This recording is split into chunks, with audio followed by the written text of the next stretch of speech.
Good morning friends. आज हम लेकर आए हैं to the lighthouse with stream of consciousness. यानी किस तरीके से स्ट्रीम ऑफ कॉन्शियसनेस जो मॉडर्न टेक्निक है टू द लाइट हाउस में दिखाई देती है। तो सबसे पहले हम जानना चाहेंगे इसके ऑथर के बारे में थोड़ा सा। तो देखिए वर्जीनिया वुल्फ, हम सब लोग वर्जीनिया वुल्फ को इसी नाम से जानते हैं, लेकिन इनका जो फुल नेम है वो एडी नाइन वर्जीनिया वुल्फ है और इनका जन्म 25 जनवरी 1882 में हुआ था और इनकी मृत्यु 28 मार्च 1941 को हुई थी। और ये एक इंग्लिश नोवेलिस्ट के रूप में फेमस है, वो भी मॉडर्निस्ट, एक मॉडर्निस्ट इंग्लिश नोवेलिस्ट हैं। और इन्होंने जो भी टेक्निक का इस्तेमाल किया है वो है स्ट्रीम ऑफ कॉन्शियसनेस। और इनका जो फेमस वर्क रहा है Mrs Dalloway Orlando to the lighthouse a room of one's own, ये इनकी प्रसिद्ध वर्क है। तो देखिए वर्जीनिया वुल्फ का जो टू द लाइट हाउस, इसके बारे में थोड़ी सी जानकारी ले लें कि जो टू द लाइट हाउसेस को पब्लिश किया गया था 1927 में। ये 20th सेंचुरी का बहुत ही वेल रेनाउड, बहुत ही फेमस नोवेल रहा है। और इस द नोवेल्स मेन पर्पज, जो इसका नोवेल का जो मेन पर्पज था, to relate deep philosophical insight, यानी वो जो गहन हमारे जो दार्शनिक जो इंसाइट होते थे, जो चीज़ें होती है, हमारी जो सोच होती है, उससे संबंधित है। और ये जो डीप, ऐसा नहीं कि जो फिलोसफिकल डीप इंसाइट है वो हमारी ह्यूमन एक्सपीरियंस की जो कॉम्प्लेक्सिटी, यानी मानव अनुभव की जो जटिलताएं होती हैं, उस जब जटिलताओं के अंतर्गत होते हैं तो हम बहुत डीपली सोच करते, डीपली थिंकिंग होती है, तो उससे रिलेटेड है। और through the modern technique stream conscious, उन्होंने इन सब चीज़ों को मॉडर्न टेक्निक स्ट्रीम कॉन्शियसनेस के जरिए प्रस्तुत भी किया है। The novel to the lighthouse is divided into 3 section. इसको 3 सेक्शन में डिवाइड किया गया, the window, time passes and the lighthouse. Each section is fragmented into stream of conscious. तीनों ही सेक्शन में स्ट्रीम कॉन्शियस देखने को मिलता है। तो देखिए बात करते हैं सबसे पहले जाने की स्ट्रीम ऑफ कॉन्शियसनेस आखिरकार है क्या। तो in literature the term stream of consciousness is a modern technique of writing. ये एक ऐसी आधुनिक टेक्निक है लेखन की जिस इट वॉज ऑरिजिनेटेड इन 1855। तो 1855 में इसको ऑरिजिनेटेड किया गया था, but was first use by American philosopher and psychologist William James. और विलियम जेम्स जो कि एक अमेरिका के फिलोसोफर साइकोलॉजिस्ट है, इनके द्वारा इसको यूज किया गया था पहली बार, वो भी अपनी एक book the principles of psychology में, to describe the unbroken flow of thoughts. यानी जो हमारे विचार होते हैं उनका अनब्रोकन यानी कंटिन्यूअस फ्लो को वर्णन करने के लिए, and awareness of the waking mind. और वेकिंग माइंड के समय जब अवेयरनेस, जो जागरूकता होती है, उस चीज़ को समझने, उस चीज़ को व्यक्त करने के लिए इसका इस्तेमाल किया गया था। Stream of consciousness express in words. हकीकत ये कि जो स्ट्रीम कॉन्शियस क्या है, जब कंटिन्यूअस फ्लो ऑफ थॉट, जब हम अपने विचारों का जो हमारे माइंड में जो विचार हमारे चल रहे होते हैं कंटिन्यूअस, जो रेगुलर वे में होते हैं, उनको व्यक्त करता है इन वर्ड्स, माने शब्दों के रूप में। The continuous flow of the characters unspoken thoughts and feelings in the mind. तो जो कैरेक्टर है इसके जो वो विचार, वो फीलिंग जो माइंड पे चल रहे हैं, लेकिन वो उनको बोलता नहीं है, लेकिन हमको फिर भी समझ में आ जाती है, क्योंकि लेखक इनको स्ट्रीम कॉन्शियसनेस की हेल्प से इनको लिखता है। एंड जो उनके माइंड में चल रहा है, thoughts and feelings flow like a river. और हकीकत ये होती है कि माइंड के अंदर जो हमारी फीलिंग्स होती है, जो थॉट्स होते हैं, ये जैसे नदी बहती चली जाती है, उसी तरीके से ये फ्लो होते हैं। In this manner this term focuses on the internal views of the mind of the characters. हम दूसरे में ये भी कह सकते हैं कि जो टर्म है, जो कैरेक्टर्स, जो पाथ है, उनके माइंड में जो आंतरिक जो व्यूज होते हैं, उनके ऊपर ये टर्म फोकस करती है। अब होते स्टीम कॉन्शियस लाइट हाउस के अंतर्गत देखते हैं। तो in the novel to the lighthouse Virginia Woolf reveals consciousness through Mrs Ramsay's character. देखिए इसके अंदर बहुत सारे so many character, but you know the prominent जो कैरेक्टर है वो मिसेस रामसे का है। तो इसके जरिए ज़्यादा स्टीम कॉन्शियस हमें देखने को मिलता है इसमें। तो Woolf does depict characters thoughts through the inner consciousness of the person of the character. तो जो भी पर्सन्स हैं और जो भी कैरेक्टर है, उसकी जो अंदर की जो चेतना है, आंतरिक जो चेतना, उसके जरिए से उसके जो विचार होते हैं उसको वर्णन करने का काम कौन करती है, वुल्फ ने किया है। She develops her characters through their thoughts, memories and reaction to each other. और जितने भी कैरेक्टर्स होते हैं, उनके जो विचार होते हैं, उनकी जो मेमोरीज होती है, जो रिएक्शन होते हैं एक दूसरे के प्रति, उन जैसे जैसे उनके रिएक्शंस होते हैं, उसी तरह थॉट्स होते हैं, उसी के द्वारा वो अपने कैरेक्टर को डेवलप करती चली जाती हैं। Mrs Ramsay moves in her mind from one thought to another without any specific, यानी कोई स्पेसिफिक पीरियड नहीं कि कब कहाँ करेंगे, लेकिन एक थॉट के बाद दूसरा, दूसरी बार तीसरा, यानी कंटिन्यूअस फ्लो उनके माइंड में थॉट्स का चलता चला जाता है।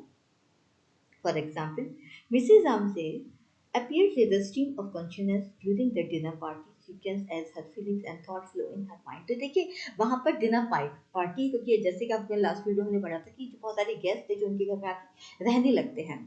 ओके तो रहने लगते तो वहाँ पर क्या होता है डिनर पार्टी उन्होंने ऑर्गेनाइज की हुई। तो डिनर पार्टी के दौरान ये डिनर पार्टी थ्रो की है लेकिन उस दौरान भी बहुत सारी feelings thought Mrs Ram ji के माइंड में चल रही होते हैं। तो देखिए क्या है, तो देखिए पहला होता है what have I done with my life, thought Mrs. Ramsay, taking her place at the head of the table and looking at all the plates making। तो इसमें क्या होता है कि जब वो डिनर टेबल पे बैठती है अपनी एड वाली टेबल पर जो मेन जो टेबल का जो चेयर होती है वहाँ पे बैठती है तो बैठते बैठते बहुत सारे विचार उनके माइंड में आते हैं और साथ में जो प्लेट रखती है उनको भी देखती चली जाती है और बेटा कि ये मैंने क्या किया अपनी लाइफ के साथ, इस टाइप के विचार उनके माइंड में आते हैं। What at? She did not know, उन्हें पता भी नहीं चला। She did not mind, लेकिन उससे वो माइंड भी नहीं किया कभी। She could not understand how she had ever felt any emotion or affection for him। यानी कभी उन्होंने इस बारे में सोचा नहीं कि क्या कोई इमोशन या अफेक्शन वो मिस्टर रामजे के प्रति महसूस किया है या कुछ मतलब कभी उन्होंने सोचा ऐसा, कभी उन्होंने ध्यान नहीं दिया। तो अचानक ये विचार उनके मन में आने लगते हैं उस वक्त, जबकि अब देख सकते हो गेस्ट बहुत सारे घर के अंदर हैं, डिनर पार्टी हो किया है लेकिन इवन देन वो अपने रिलेशंस के बारे में सोचने लगती हैं। देखिए Mrs Ramji is asking herself what she has done with her life, वो खुद ही अपने आप से बातें कर रही हैं। It was a scene in Russia when all the guests were sitting on the dining table। सभी लोग जितने भी गेस्ट हैं सभी डाइनिंग टेबल पर बैठे हुए हैं। as she was directing the guests to their seat, और वो साथ में कोई विचार माइंड में चल रहा है लेकिन साथ में वो इंडिकेट भी कर रही है सारे गेस्ट को कि आप अपनी अपनी सीट पर बैठिए। एंड लेडीज ऑल्सो, और यहाँ तक कि लेडीज को बता भी नहीं कि उस सूप को ऑफर भी कर रही है साथ में। She sees her husband at the far end of the table found it, और जबकि उनके हस्बैंड जो है वो टेबल के दूसरे कॉर्नर पर है और वो बहुत मतलब उनकी बाहें चढ़ी हुई है और काफी दूर से देख रहे हैं। तो कहने का मतलब हस्बैंड भी पास में नहीं है, सारे गेस्ट पास में हैं और वो लेडीज को सूप भी ऑफर कर रही हैं, उनके सीट पे बैठने का भी इंस्ट्रक्शन कर रही है लेकिन इवन देन उनके माइंड में विचार चलते चले जाते हैं। as she thinks about her displeasure and disconnectedness with her husband mister Ramji, अब मिस्टर रामजी के प्रति वो देखते किस तरीके से डिस्प्लेजर यानी जो खुशी थी डिस्प्लेजर में बदल गई, डिस्कनेक्टेड कैसे उनका कनेक्शन डिस्कनेक्टेड हो गया, यानी कैसे वो उनके बीच में दूरी आ गई। सी नोट्स में ये भी नोट करती है that she would not speak out loud her inner, उन्हें ये भी पता है कि जो इनर वाली जो फीलिंग जो चल रही है वो मुझे तेजी से नहीं बोल रही, वो अंदर ही अंदर है। देयर इज अ वास्ट बहुत बड़ा and can be said strict difference, कह सकते हो बहुत बड़ा डिफरेंस है between her action and her thought, यानी जो काम कर रही है लोगों को एंटरटेन कर नहीं सकता और उनके थॉट में बहुत डिफरेंसेस हैं। She had a sense of being past everything, उनके पास सेंस है कि हर चीज़ को वो पास्ट में जो इतनी चीज़ें उनको वो सोचती हैं थ्रू एवरीथिंग, हर चीज़ को आउट ऑफ एवरीथिंग और उन चीज़ों से बाहर भी होकर सोचती हैं। Raising her eyebrows at the discrepancy that what she was thinking, वो जो भी कुछ सोच रही थी, कभी आईब्रो भी उनके ऊपर भी होती है, this was what she was doing reading out the book, और लेकिन उसी चीज़ को वो लोगों को नेतक नहीं करती उसी तरह की आप सूख लीजिए। शी फेल्ट, वो महसूस करती है मोर एंड मोर स्ट्रॉन्ग, फिर अपने आप को दिखाती है बहुत स्ट्रॉन्ग है आउटसाइड दैट, जैसे जितने भी लोग बाहर होते हैं। तो कहने का मतलब इंटरनल कुछ और चल रहा है, बाहर कुछ और है, बाहर वो दिखाने की कोशिश करती शी इज वेरी स्ट्रॉन्ग और she is entertaining all the guest, but even then, she is thinking differently about her relations with her husband. At that time, she was completely out of touch with Mr. Rams and everyone else at the table. और उस वक्त वो पूरी तरीके से mister Ram ji के touch में नहीं, वो बहुत दूर है और सब लोग जो टेबल पे बैठे उनसे कोई मतलब नहीं, but she is in her mind. Mr Ramsay sees William Banks and Lily Briscoe together through the window, और जब वो विंडो से विलियम बैंक्स और जो लिली ब्रिस्को को साथ साथ देखती हैं तो स्टार्ट थिंकिंग अबाउट दैट, फिर उनके माइंड में चलता था कि उन्हें दोनों की शादी करवा दी जाए, मतलब उनकी शादी करने में सोचने लगती है। Then she looks around the house, तब ये अचानक से पता कंटिन्यूस फ्लो है उनकी थॉट का, कभी कुछ कभी कुछ कभी कुछ सोचते ही रहना है। तो she looks around the house, वो तभी घर के चारों तरफ देखती हैं and start thinking shabbiness of her house, अपने घर की सेविनेस जो स्पेस उसको देखती हैं। द मैट वाज वेटिंग, देखो मैट भी फेट गंदा हो चुका था, वॉल पे वाज बुक फ्लैपिंग कर रहा है। Then her eyes fall on the books, अभी उनकी आंखें किताबों पर पड़ती हैं। She thinks that she has collected so many books has not enough, अचानक उनके माइंड में चला ये किताबें तो कितनी सारी इकट्ठी कर ली लेकिन मैंने पढ़ा किसी को भी नहीं है। We came to know that Mrs. Ramji is a quite domestic and caring lady, लेकिन हमें ये भी समझ में आता था कि she is very caring and very domestic है। Virginia Woolf's object and concern was not to narrate a story like the traditional novels। Virginia Woolf का जो स्टाइल है that is a totally different। वो तो इस तरीके की कहानी को बताती है जैसे कि जो हमारे जो परंपरागत जो नोवेलिस्ट रहे हैं जैसे वो लिखते थे, इनका लिखने का तरीका ही बिल्कुल अलग है। कैरेक्टर के माइंड में क्या चल रही है उस चीज को भी पॉइंट आउट करते हैं, उस चीज को भी रीडर तक पहुंचाती हैं। Her concern for the use of stream conscious, और यही कंसर्न है कि वो अपनी स्ट्रीम कॉन्शियस इन्होंने यूज किया was to explore the inner reality, जिससे कि इनर रियलिटी को एक्सप्लोर किया जा सके, एक बताया जा सके मिस्ट्री और उसके मन में रहस्य क्या चल रहा है अबाउट लाइफ के बारे में, to unfold people psyche and inner self, यानी जितने भी कैरेक्टर जितने भी लोग नॉवेल्स के अंदर उनके माइंड में क्या चल रहा है, ये सब कुछ रीडर को पता चल जाता है जब वो स्ट्रीम ऑफ कॉन्शियस टेक्निक का यूज करते हैं। Therefore, she rejected the conventional technique of the nation. हम इजीली कह सकते हैं कि उन्होंने जो लिखने की जो पारंपरिक जो तकनीक थी उसको रिजेक्ट कर दिया है and adopted stream of consciousness और the technique of interior monologue. तो उन्होंने पूरी तरीके से स्ट्रीम कॉन्शियसनेस टेक्निक का इस्तेमाल किया, आप ये भी कह सकते हैं इंटीरियर मोनोलॉग भी उन्होंने इसी के अंदर इस्तेमाल किया है। External action is another stimulant for the character's movement of Lily and Claire.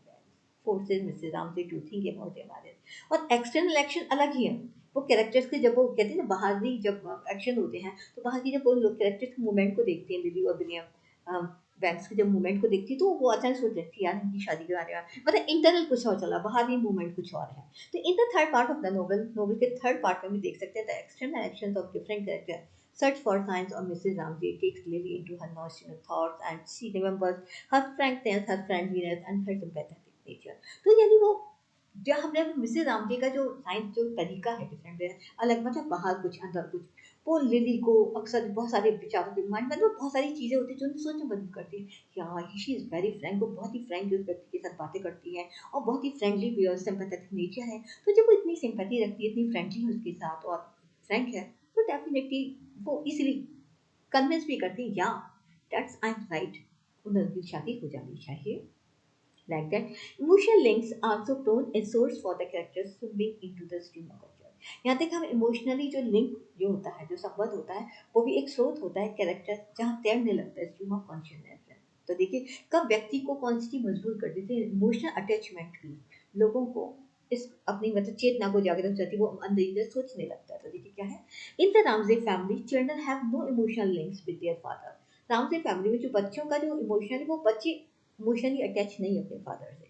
So Mr. Ramjay asserts and that there will be no trip to the lighthouse as the weather will not be fine. Put his son James into angry thoughts against his father. देखिए जब mister Ramsay का ये कहना होता है कि light house का वो कोई भी ट्रिप नहीं होगा as the weather will not be, क्योंकि मौसम अच्छा नहीं होगा। Put his son James into angry thought, वो एंग्री थॉट में रख दिया था। कहने का मतलब है क्योंकि जेम्स की बहुत जब वो अपने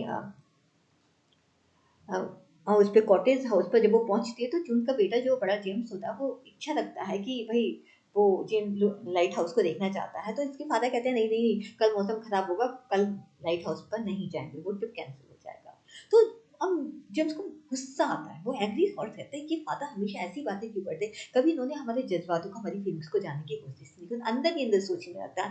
and so much that he thinks, वो इतना ज्यादा सोचते about killing him with anyone, बल्कि उन्हें कोई से कोई भी हथियार मिल जाए वो उस हथियार के साथ अपने फादर को मार डालेगा। इतने इस टाइप के व्यूज उसके मन में आते रहते हैं। तो वर्जिना बोल also introduce internal monologue into stream of consciousness. उन्होंने इंटरनल मोनोलॉग का भी इस्तेमाल किया है स्ट्रीम ऑफ कॉन्शियसनेस के साथ साथ। And through her monologue we come to know the story of winter Dolly. अब विंटर डॉले की कहानी भी हमें उनके इंटरनल मोनोलॉग के जरिए ही पता चलती है। That she is fond of going out for a walk with Paul Rayleigh after lunch. की विंटर डॉले काफी शौकीन है वो वॉकिंग करने की पॉल रेले को लंच के बाद। तो we also come to know through this interior monologue that a desire of Mrs. Ramsey that Paul and Winter should marry। और ये भी जो फीलिंग होती है जो मन में इच्छा पैदा होती है पॉल और मिंटा की शादी की मिसेस रामजी की, ये भी हमें इंटीरियर मोनोलॉग के जरिए पता चलती है। तो इस तरीके से सिस्टम कॉन्शियसनेस उन्होंने प्रूव भी किया। तो अकॉर्डिंग टू सिगमंड फ्रॉइड जो है तो उन्होंने लिखा है कि कॉन्शियसनेस कंसिस्टेंटली वर्क्स, ये कंसिस्टेंट मतलब कंटिन्यूअसली वर्क करती है यानी निरंतर रूप से काम करती है। It never stops even during sleep, अगर व्यक्ति सो भी जाता है तब भी इसका काम करना नहीं रुकता है। This personal consciousness continuous in the form of dream. और वरना क्या होती है, ये जो पर्सनल कॉन्शियसनेस होती है व्यक्ति के सपने के रूप में भी उसको नजर आने लगती है, यानी जो हमारी सोचने की प्रवृत्ति जो होती है वो हमारी जागे हो या सोए हो ये हमेशा चलती रहती है। तो कंक्लूड हम ये कर सकते हैं कि we can say that Virginia वुड make skilfully use of stream consciousness technique in her novel to the life. इस तरीके उन्होंने बहुत ही अच्छी तरीके से स्ट्रीम कॉन्शियसनेस का इस्तेमाल किया कि मिसेज राम जी के माइंड में कैसे चल रहा है, किस तरीके से बाहरी एक्शन को देखती हैं और वो अंदर ही अंदर सोचने लगती है ना? तो इस उनके माइंड में क्या, तो ये सब चीज़ें हम पता जो चलती है नोबेल में, रीडर को जब पता चलती है तो केवल इसी टेक्निक की वजह से चलती है, हिस्ट्री ऑफ कॉन्शियसनेस की जगह। तो उम्मीद करती हूँ कि शायद आपको ये चीज़ समझ में आई होगी, and thank you very much.